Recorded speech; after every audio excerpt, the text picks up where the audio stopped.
Happy Sunday. Happy Sunday. Nama minggu kita adalah Rogate. Rogate berasal dari bahasa Latin rogare yang berarti meminta atau mengajukan permohonan. Minggu Rogate adalah cara bagi gereja untuk menghormati Tuhan atas karunia penciptaan dan berdoa untuk kesuburan tanah, untuk karunia dan kebutuhan semua orang. Mintalah dan kamu akan menerima agar sukacitamu menjadi penuh. Itulah panggilan Minggu Rogate. Kita angkat pujian dari Kidung Jemaat 454 ayat 1. Indahnya saat yang teduh menghadap tahta Bapa-Ku, ku naikkan doa padanya sehingga hatiku lega di waktu bimbang dan gentar, jiwaku aman dan segar, ku bebas seteru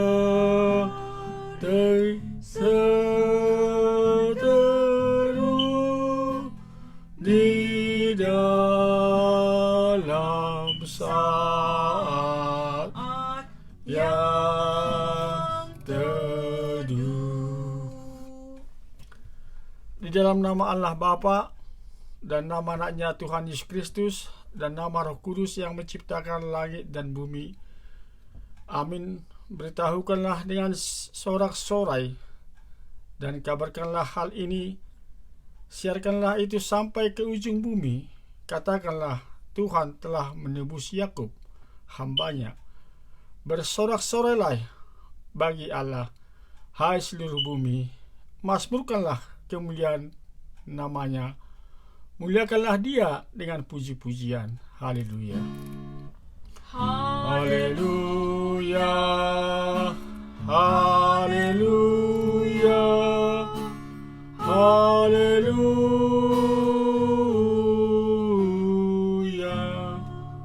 Marilah kita berdoa. Ya Tuhan Allah Bapa yang Maha Kuasa, hanya karena kasih-Mu kami sekarang dapat berkumpul dan berdoa kepadamu. Dalam firman-Mu, Engkau berjanji bahwa di mana ada 2 atau 3 orang berkumpul dalam nama-Mu, di situ Engkau ada di tengah-tengah mereka. Ya Tuhan, genapilah janji-Mu. Dengarlah doa permohonan kami ini. Berilah kami hidup yang layak dan pengetahuan akan kebenaran-Mu, serta pengharapan akan hidup yang layak di dalam anak-Mu, Yesus Kristus Tuhan kami. Amin. Kita angkat pujian dari Kidung Jemaat 460 ayat 1. Jika jiwaku berdoa kepadamu Tuhanku, ajar aku terima saja pemberian tangan-Mu dan mengaku seperti Yesus di depan sengsaranya. Jangan kehendakku Bapa, kehendak-Mu jadilah. Pengganti hukum Taurat, Roma 12 ayat 12, bersukacitalah dalam pengharapan, sabarlah dalam kesesakan, dan bertekunlah dalam doa. Marilah kita berdoa untuk memohon kekuatan dari Tuhan. Ya Tuhan Allah, kuatkanlah kami untuk melakukan yang sesuai dengan hukum-Mu. Amin. Kita angkat pujian dari Gereja Jemaat 457 ayat 1. Ya Tuhan, tiap jam ku memerlukan-Mu. Engkau-lah yang memberi sejahtera penuh setiap jam, ya Tuhan.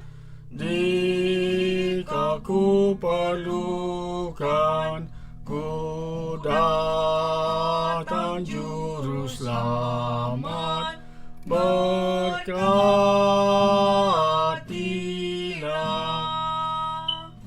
Dengan segala kerendahan hati, marilah kita mengaku segala dosa-dosa kita di hadapan Tuhan. Kita berdoa.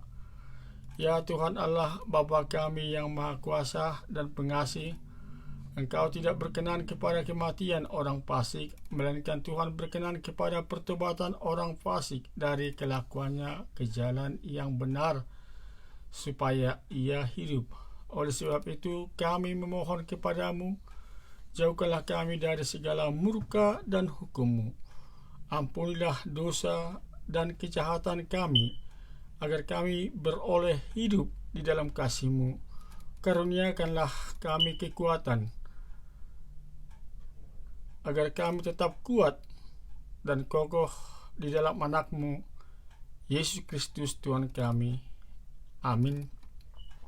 Dengarlah janji Tuhan tentang pengampunan dosa kita. Demikianlah firman Tuhan, tetapi Engkau memberati aku dengan dosa-Mu. Engkau menyusahi aku dengan kesalahan-Mu. Akulah Dia yang menghapus dosa pemberontakan-Mu oleh karena aku sendiri, dan aku tidak mengingat-ingat dosa-Mu. Kemuliaan bagi Allah di tempat yang maha tinggi. Amin.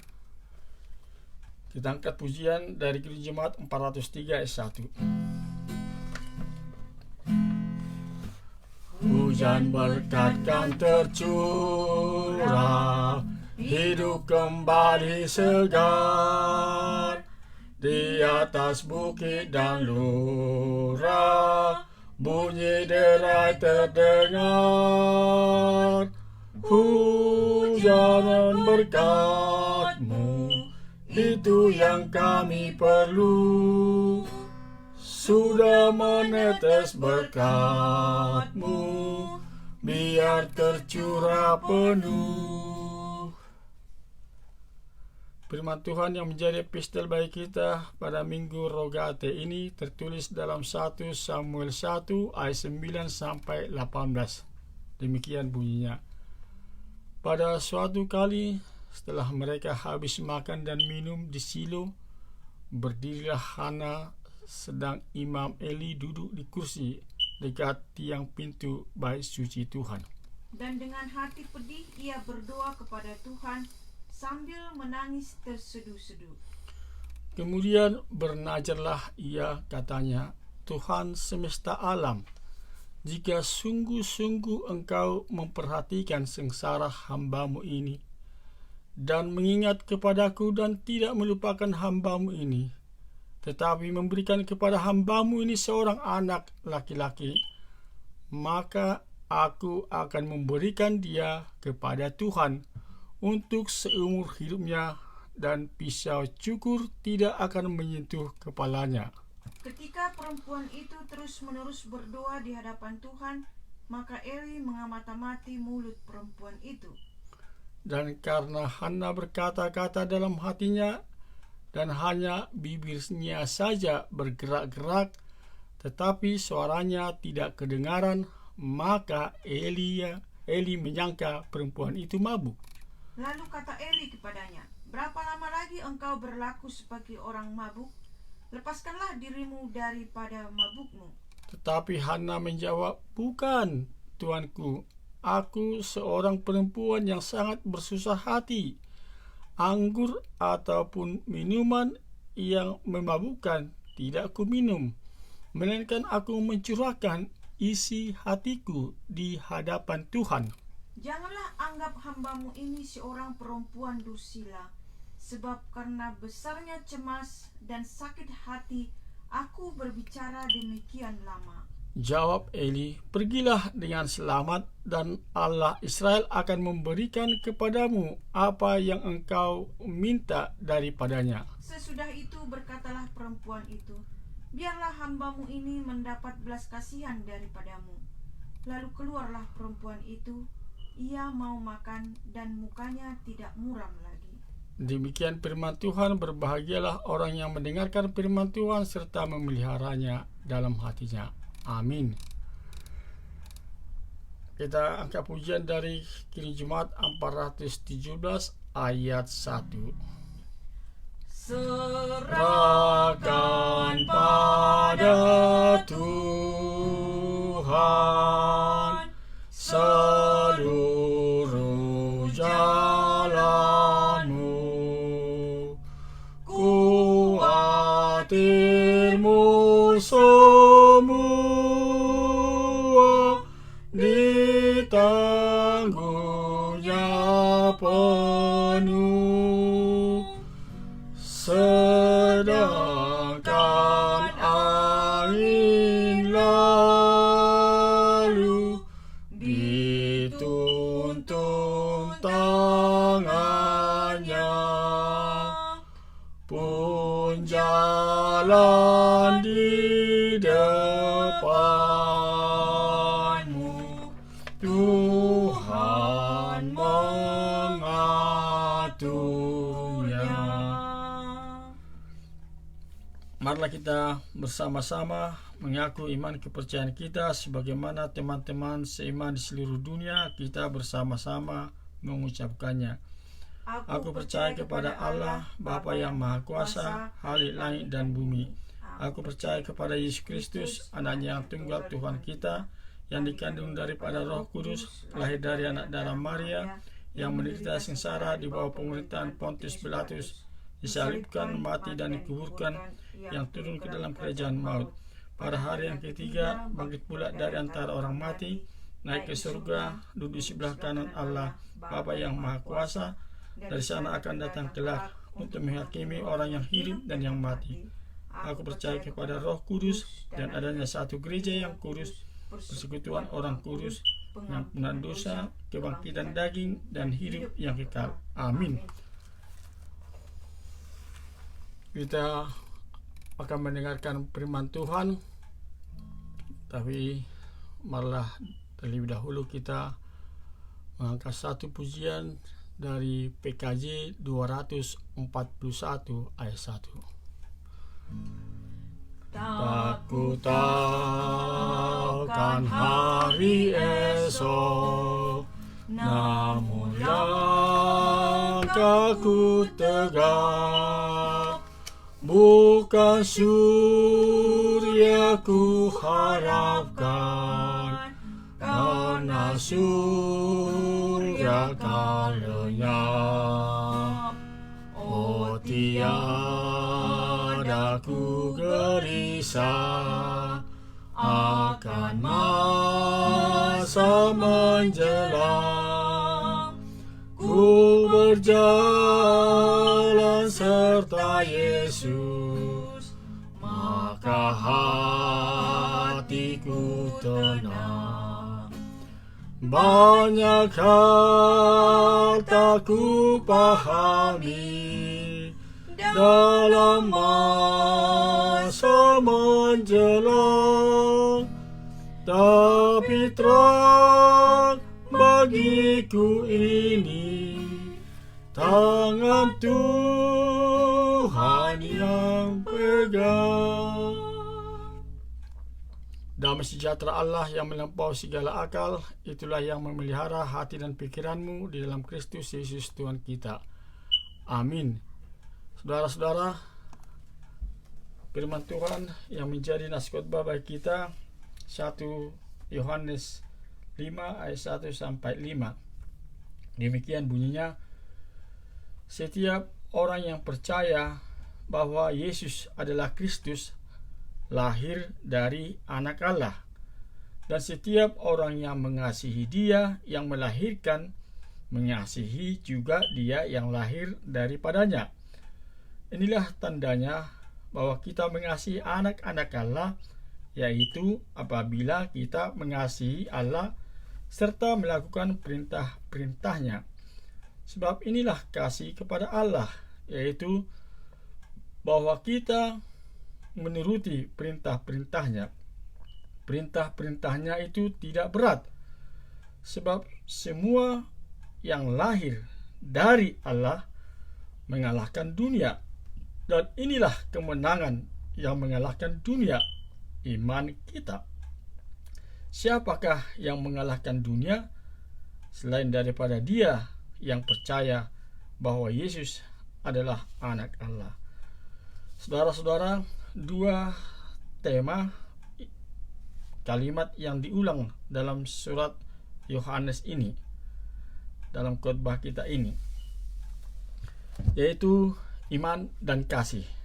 Dan dua konsep dan realitas ini tidak dapat dipisahkan dalam iman dan kehidupan orang Kristen yang sejati. Ini sangat penting. Kadang-kadang orang Kristen, termasuk diri kita sendiri, terlalu menekankan iman dengan mengesampingkan cinta kasih. Kita bisa mengatakan ini adalah Kristen berkepala besar, atau bisa juga kita katakan seperti ini yang menekankan iman dengan mengesampingkan cinta atau kasih, yaitu Kristen mulut besar yang menekankan apa yang Anda ketahui dan apa yang Anda katakan sebagai orang Kristen. Adalah penting apa yang kita ketahui. Itu sangat penting. Apa yang kita ketahui dan apa yang kita katakan sebagai orang Kristen. Tetapi jika kekristenan kita berhenti di situ, itu adalah iman yang lemah dan tidak berdaya. Sebaliknya, Yohanes telah mengatakan bahwa kita harus mengasihi, mencintai bukan dengan kata-kata, tetapi dengan tindakan dan kebenaran. Terkadang orang hanya berbicara tentang kasih, cinta tanpa keyakinan, tanpa iman. Mereka mengatakan hal-hal seperti ini. Bukankah itu poin utama dari agama Kristen atau semua agama untuk mencintai, untuk mengasihi? Itu adalah poin utama. Oleh karena itu, mengapa kita membutuhkan iman kepada Yesus? Itu menjadi pertanyaan bagi kita. Mengapa tidak berkhotbah dan mempraktekkan kasih saja? Kalau hanya kita itu berbicara tentang cinta, hanya berbicara tentang cinta tanpa iman. Saudara-saudara, ini terdengar masuk akal di telinga kita, dan itu masuk akal, sehat. Bukankah Yesus datang hanya untuk mengajari kita untuk saling mencintai, saling mengasihi? Seperti lagu The Beatles, yang kita butuhkan hanyalah kasih, cinta. All we need is love. Love is all we need. Generasi The Beatles itu tahun 1960-an, yang terkadang dijuluki generasi hippie, banyak berkhotbah tentang cinta dan perdamaian. Motto mereka adalah make love, not war. Itulah motto mereka. Kedengarannya bagus. Make love, not war, itu kedengaran sangat bagus. Tetapi tidak ada pesan pertobatan atau iman kepada Yesus, atau kita katakan ketaatan kepada kehendak Tuhan, ketaatan kepada perintah-perintah Tuhan. Gerakan tersebut mendorong untuk melepaskan pengekangan moral demi seks bebas, narkoba, dan berkecimpung di dunia yang gelap. Jadi pesan perdamaian dan cinta mereka sebagian besar mengarah pada gaya hidup yang tidak bertanggung jawab, gaya hidup yang tidak bermoral. Saudara-saudara, Rasul Yohanes memperjelas bahwa iman kepada Yesus dan kasih sejati kepada Tuhan dan bagi orang-orang itu berjalan seiring. Saya katakan itu berjalan seiring. Mereka tidak bisa dipisahkan. Iman kepada Yesus dan kasih sejati kepada Tuhan dan bagi orang-orang itu tidak bisa dipisahkan. Apa yang dia katakan, kita harus percaya tentang Yesus. Di sini di ayat 1 Yohanes mengatakan bahwa tanda pengenal dari orang percaya yang telah dilahirkan kembali di dalam Yesus adalah bahwa mereka percaya bahwa Yesus adalah Kristus, yaitu Mesias yang dijanjikan Yesus. Yesus adalah Mesias yang dijanjikan, yang datang menyelamatkan dunia. Perhatikan seperti apa iman itu di sini. Ini membutuhkan pengakuan ganda bahwa Yesus adalah Kristus dan dia adalah anak Allah. Artinya apa? Iman yang benar tidak terdiri dari kepercayaan bahwa Mesias, anak Allah, muncul dalam bentuk seperti Yesus, seolah-olah manusia itu ilahi. Iman sejati terdiri dari kepercayaan bahwa di dalam Yesus yang ilahi, firman Tuhan menjadi manusia. Yohanes juga berkata, setiap orang yang mengasihi Dia yang melahirkan, mengasihi juga Dia yang lahir daripadanya. Ini memiliki dua arti yang masuk akal, saudara-saudara, secara alkitabiah. Karena satu, siapapun yang mencintai Allah Bapa akan mencintai anaknya, putranya yang tunggal, Yesus Kristus. Mengapa? Karena Allah Bapa mengasihi putra tunggalnya Yesus Kristus lebih dari semua. Faktanya, mereka tidak dapat dipisahkan selamanya. Makna lainnya, supaya kita lebih tahu adalah siapa yang mencintai Tuhan akan mencintai anak-anaknya juga, yaitu seluruh orang Kristen. Saudara-saudara, wajar bagi seorang anak untuk mencintai orang tua, dan khususnya pada perayaan Mother's Day sekarang.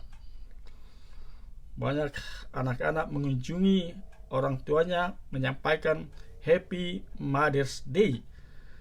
Dan anak-anak lain dalam keluarga juga hidup beriman dalam hidup orang Kristen. Jadi hidup beriman adalah hidup dalam keluarga. Itulah hidup orang Kristen. Tuhan adalah orang tua dalam keluarga. Orang percaya adalah saudara laki-laki dan perempuan. Jadi Tuhan adalah orang tua dalam keluarga kita, dan seluruh orang percaya itu saudara laki-laki dan saudara perempuan kita. Seperti dalam keluarga sehat manapun itu, komunitas tumbuh baik dalam orang tua maupun dalam cinta dan kesetiaan saudara-saudaranya. Itu adalah hal yang benar. Jadi keluarga sehat dimanapun komunitas itu tumbuh baik dalam orang tua maupun dalam cinta dan kesetiaan saudara-saudara lainnya. Siapapun yang mencintai orang tua tidak hanya mencintai salah satu dari anak-anak orang tuanya, tetapi semua dari mereka. Jadi kalau ada 7 anak-anak orang tuanya, tidak hanya satu saja dicintai, tetapi yang 7 itu seluruhnya harus dia cintai. Saudara-saudara, konsekuensi dari kesimpulan ini sangat besar. Setiap anak Allah terhubung dengan Yesus. Setiap ketidakadilan yang dilakukan pada anak Tuhan menggemakan ketidakadilan yang dilakukan kepadanya. Dan ingat, setiap tindakan kekerasan yang dilakukan terhadap seorang anak Tuhan itu mengingatkan kembali kekerasan yang dilakukan terhadap Yesus Kristus. Jadi hati-hati saudara-saudara melakukan tindakan kekerasan, ketidakadilan. Yohanes mengatakan ini sebagai teguran dan bendera merah bagi mereka yang telah meninggalkan persekutuan dan bagi orang yang membenci orang Kristen. Setiap orang yang mengasihi Dia yang melahirkan, mengasihi juga Dia yang lahir daripadanya. Bayangkan saudara-saudara apa yang terjadi pada kita jika kita menjalankan perintah ini dengan serius, yaitu setiap orang yang mengasihi Dia yang melahirkan, mengasihi juga Dia yang lahir daripadanya. Saya mengajukan pertanyaan ini dengan gentar karena saya tidak tahu bagaimana menjawabnya.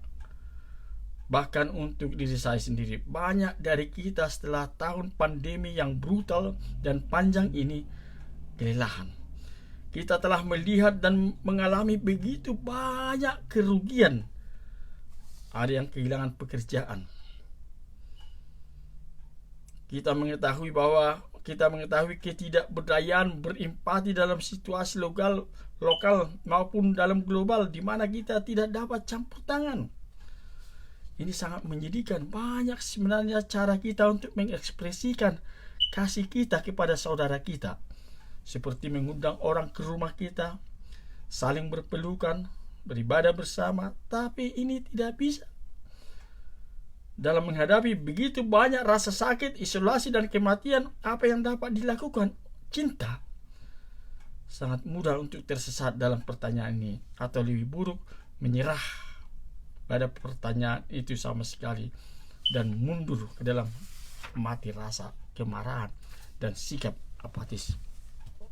Paling tidak kita perlu terus bertanya dan mengejar jawaban. Bagaimana seharusnya kita mencintai seperti yang Yesus lakukan? Bagaimana kita akan mempertahankan welas asih yang begitu dalam dan tetap sehat? Kita ingin aman, bukan? Kita ingin secure. Kita ingin membuat lingkaran kita kecil dan mudah diatur.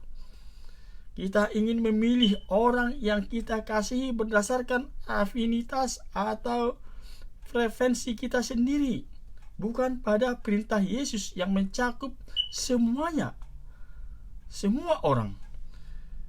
Tindakan amal itu mudah sebenarnya, tapi akan mengkultivasi, membiasakan hati kita seperti itu, dan itu memangkas arti cinta yang sebenarnya, arti kasih yang sebenarnya yang diajarkan Tuhan Yesus. Saudara-saudara, kita harus menjadi rentan dengan penderitaan dunia.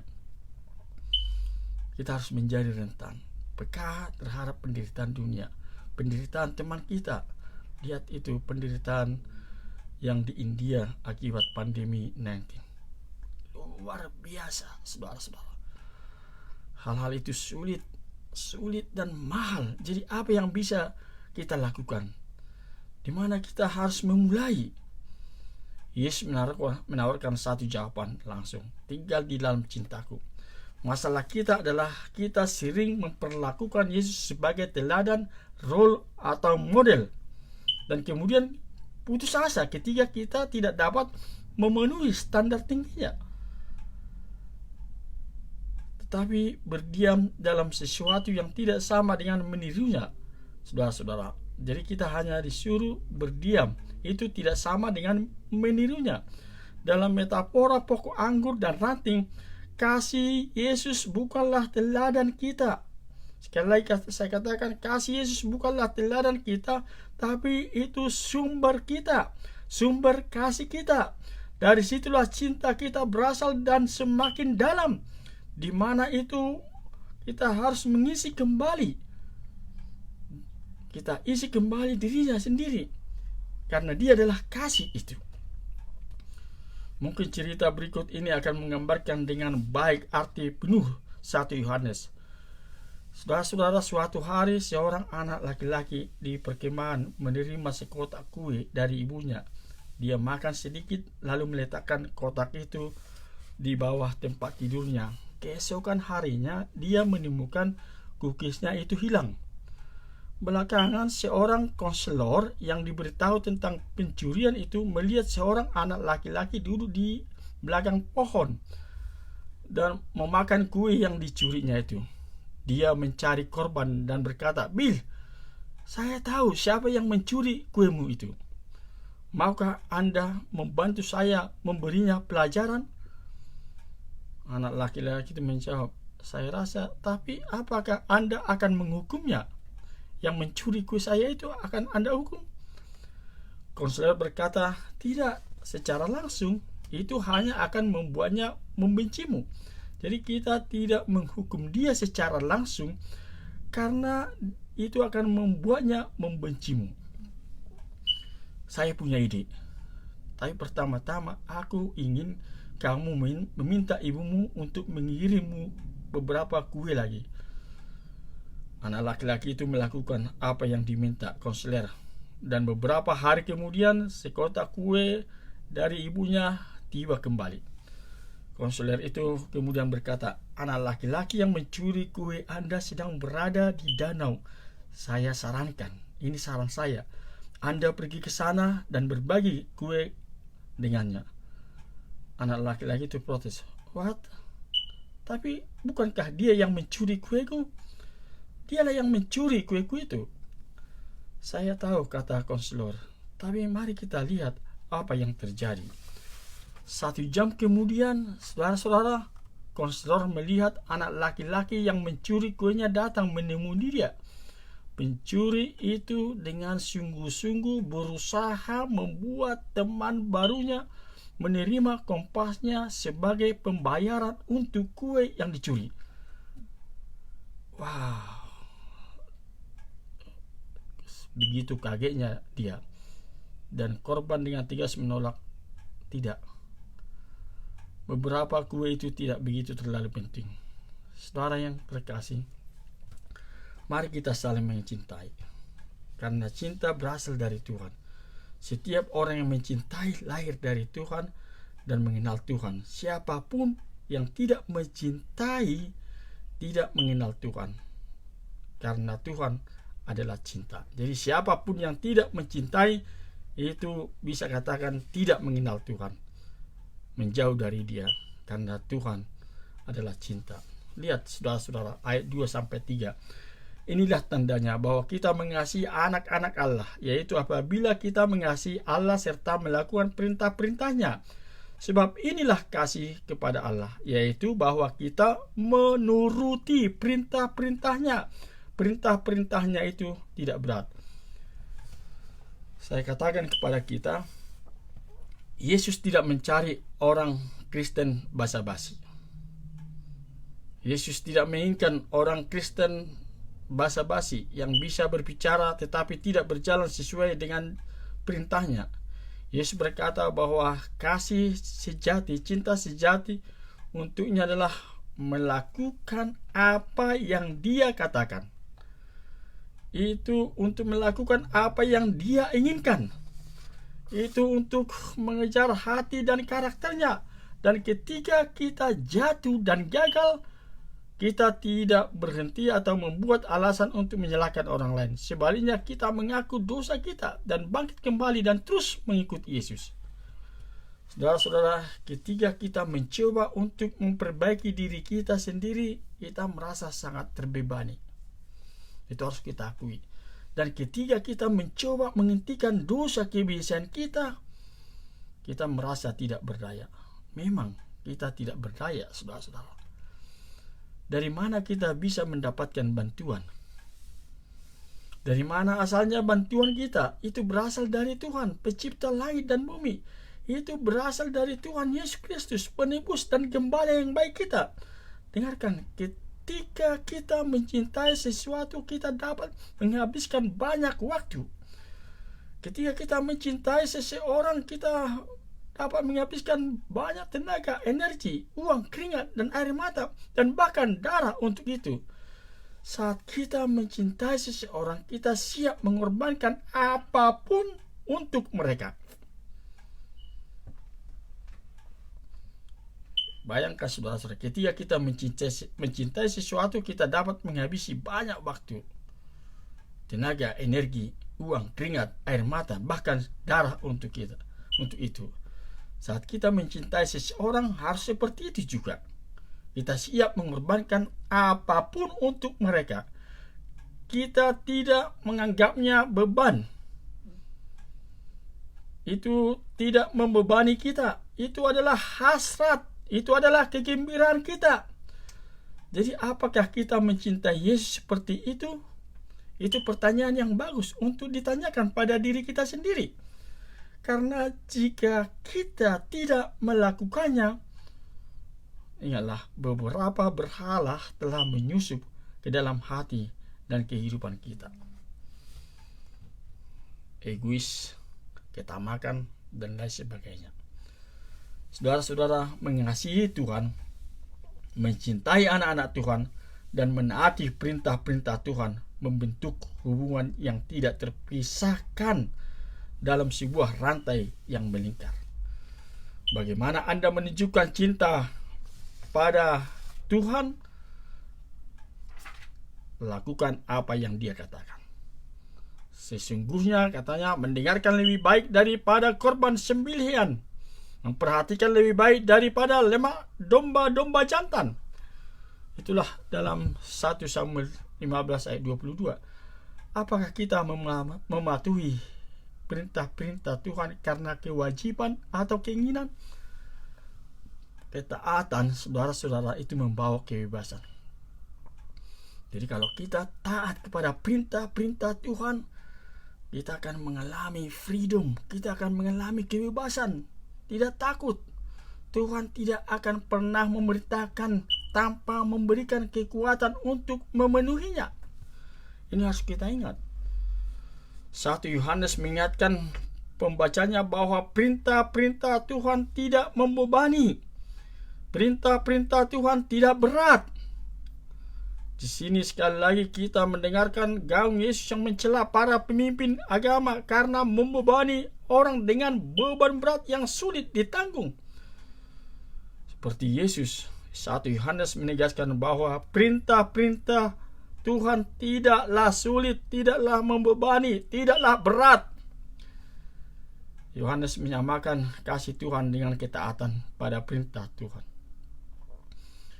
Saudara-saudara, biasanya ketika orang mematuhi suatu perintah, ada rasa takut dan dendam. Itu kebiasaan kita. Jadi ketika orang mematuhi suatu perintah, ada rasa takut dan dendam. Salah satu contoh, jika seorang polisi memerintahkan kita untuk pull over, menepi ke pinggir jalan, meskipun demi keselamatan kita sendiri, kita biasanya bereaksi dengan keringat dingin. Kita gemetar. Ini berbeda dengan perintah Tuhan. Seperti yang dibantah teks ini. Dalam konteks ini, perintah terkait dengan kasih. Jadi kita lihat perintah itu terkait dengan kasih Tuhan. Penekanannya di sini cukup jelas pada kualitas ketaatan terhadap perintah-perintah Allah. Seolah-olah menggemakan Matius 11 ayat 30. Marilah kepadaku semua yang letih lesu dan berbeban berat, aku akan memberi kelegaan kepadamu. Saudara-saudara, kita mendengar bahwa perintah Allah tidak membebani sama sekali. Justru sebaliknya, itu akan membentengi kita. Dan itu akan memungkinkan kita menaklukkan dunia ini. Saudara-saudara, penulis 1 Yohanes memberi kita harapan.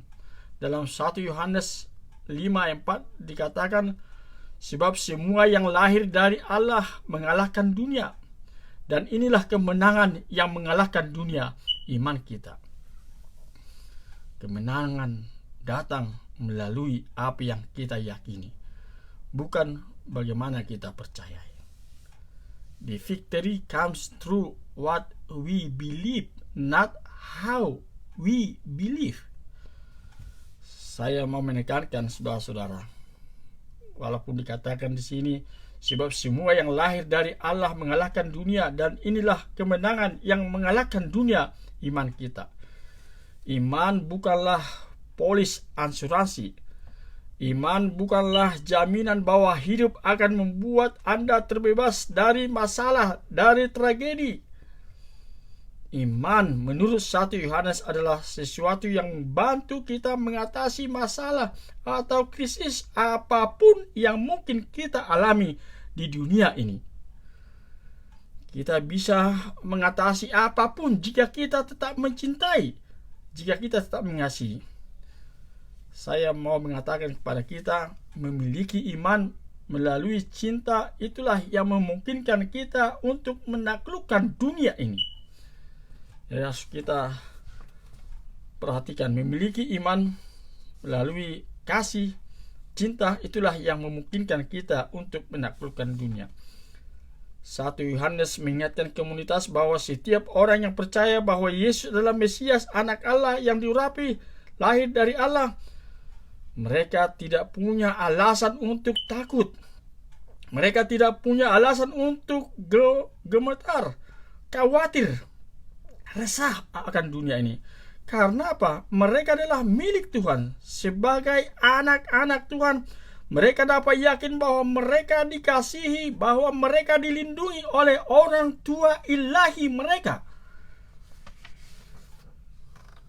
Saudara-saudara, memiliki iman berarti percaya bahkan ketika terjadi hal-hal yang tidak masuk akal. Ada ilustrasi seperti ini yang mendukung pernyataan memiliki iman berarti percaya bahwa ketika terjadi hal-hal yang tidak masuk akal. Ada seorang pria sedang berjalan-jalan di Philadelphia mencari pekerjaan. Dia akhirnya menemukan Gillard, seorang pengusaha terkenal. Dia menawarkan untuk memberi pria itu suatu pekerjaan. Dia berkata, "Lihat tumpukan batu bata di sana." Si pemuda itu melihat begitu banyak batu itu. "Angkat semuanya ke ujung jalan, halaman, dan tumpuk di dekat pagar." Saat malam tiba, saudara-saudara, pria itu telah menyelesaikan pekerjaannya. Dia kemudian bertanya kepada pengusaha itu, "Apakah akan ada pekerjaan keesokan harinya, Tuan?" Gerard, si pengusaha itu, menyuruhnya kembali. "Ya, besok datang saja. Dia akan memberinya pekerjaan lain." Pria itu kembali keesokan paginya, dan Gerard menyuruhnya membawa tumpukan batu yang sama dengan yang dia susun sehari sebelumnya di dekat pagar itu ke tempat aslinya. Bayangkan, sebelumnya dia sudah angkat batu itu, dan dia harus kembalikan lagi tumpukan batu itu ke tempat asalnya. Anehnya, dia tidak pernah mengucapkan sepatah kata pun. Dia tidak komplain, dia tidak protes. Dia melakukan persis seperti yang diperintahkan pengusaha itu. Menjadi jelas bagi pengusaha itu bahwa dia dapat mempercayai pria itu, dan oleh karena itu dia memberinya posisi full time pegawai tetap.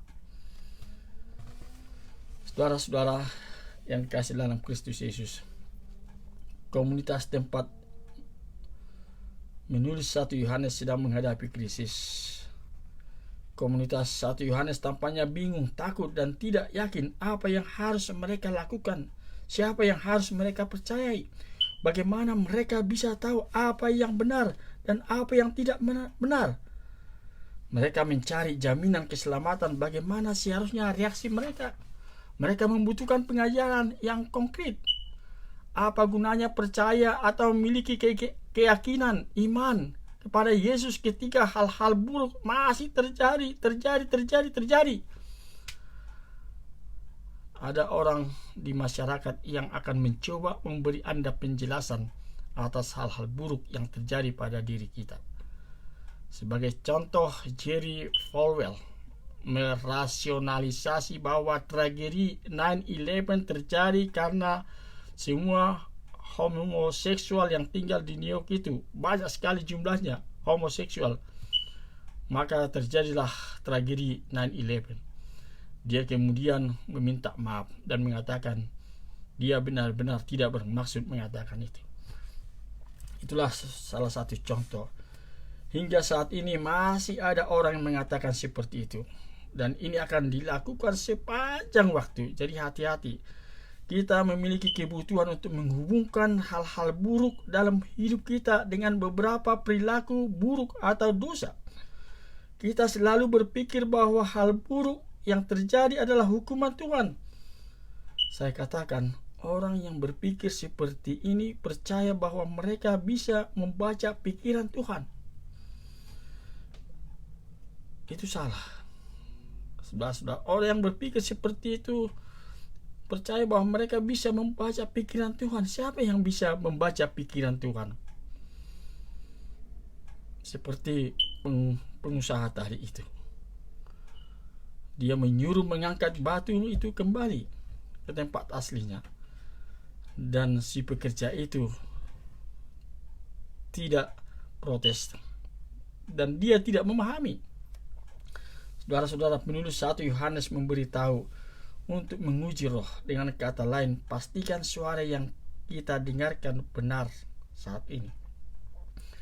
Mereka memberikan penjelasan sederhana untuk kesulitan hidup yang bisa menyesatkan kita.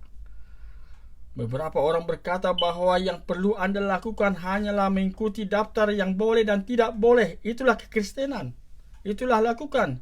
Yang lain menyarankan bahwa ada beberapa formula yang harus Anda patuhi yang akan membuat Anda menjadi orang percaya. Ingat saudara-saudara, 1 Yohanes, kita harus menguji roh. Salah satu cara untuk melakukannya adalah dengan mengamati kerendahan hati seseorang dan juga dengan kasih seseorang yang mereka tunjukkan kepada orang lain. Beriman berarti kita tidak selalu mengerti Tuhan. Saudara-saudara, beriman berarti kita tidak selalu mengerti. Tuhan jauh lebih besar dari kita. Cara Tuhan berada di luar kemampuan kita untuk memahami segala sesuatu yang terjadi.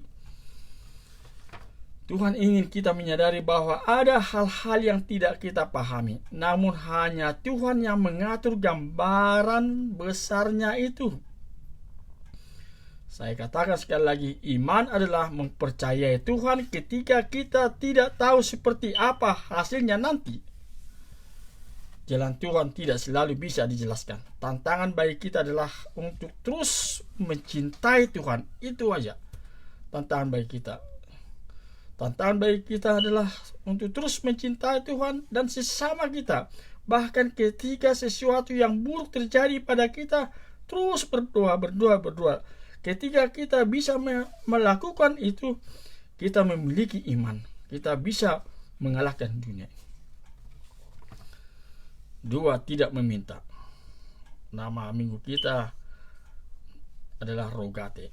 2 adalah menempatkan diri di tangan Tuhan, Sang Mesias itu. 2 adalah menempatkan diri di tangan Tuhan, di posisinya, dan mendengarkan suaranya di dalam kedalaman hati kita. Kita cenderung menggunakan 2 sebagai upaya terakhir. Itu saudara-saudara kelemahan kita. Kita cenderung menggunakan 2 sebagai upaya terakhir. Tetapi Tuhan ingin untuk menjadi baris pertama pertahanan kita. Karena Dia selalu memerintahkan mengasihi Dia. Jadi kita cenderung menggunakan 2 sebagai upaya terakhir. Jangan lakukan seperti itu. Tuhan ingin untuk menjadi baris pertama pertahanan kita. Kita sering berdoa ketika tidak ada lagi yang bisa kita lakukan. Tapi Tuhan ingin, saudara-saudara, kita berdoa sebelum kita melakukan apa-apa. Itulah kehendak Tuhan. Kita sering berdoa ketika tidak ada lagi yang bisa kita lakukan. Itu salah. Tapi Tuhan ingin kita berdoa sebelum kita melakukan apa-apa. Amin. Kita akhiri ibadah kita dengan bernyanyi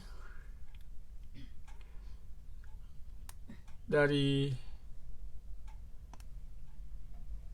PKJ 131 ayat 1. Ku yakin Yakin Tuhan tolong pangkalku, serta membuka jalan bagiku.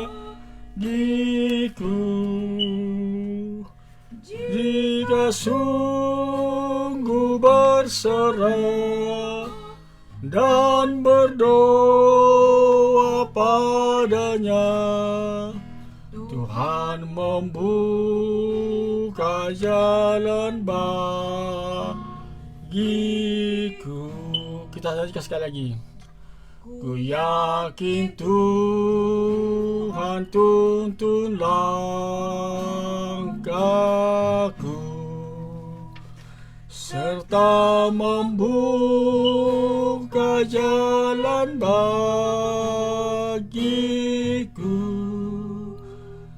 Jika sungguh berserah dan berdoa padanya, Tuhan membuka jalan bagiku.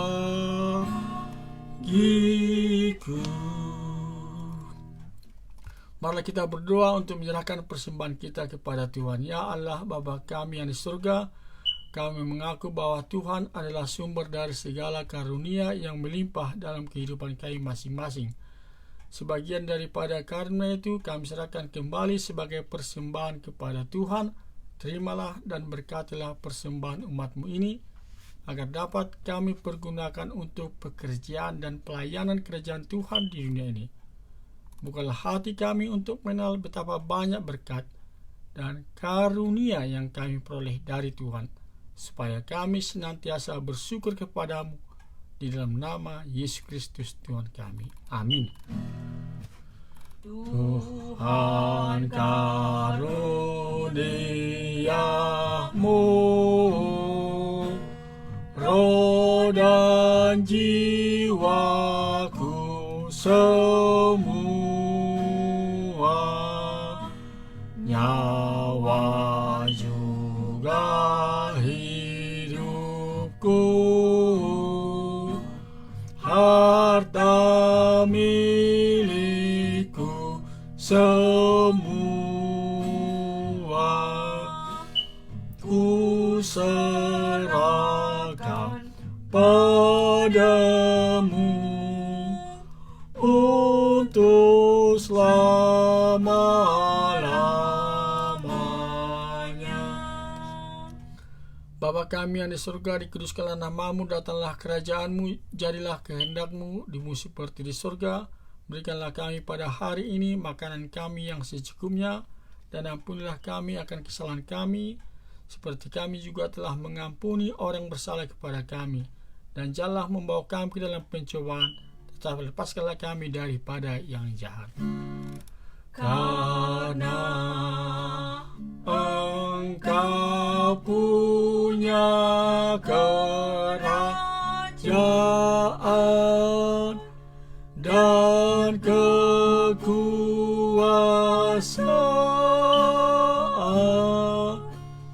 dan kemuliaan sampai selama-lamanya. Amin. Pulanglah dengan damai sejahtera dan terimalah berkat Tuhan. Tuhan memberkati engkau dan melindungi engkau. Tuhan menyinari engkau dengan wajah-Nya dan memberi engkau kasih karunia. Tuhan menghadapkan wajah-Nya kepadamu dan memberi engkau damai sejahtera. Amin. Amin. Amin.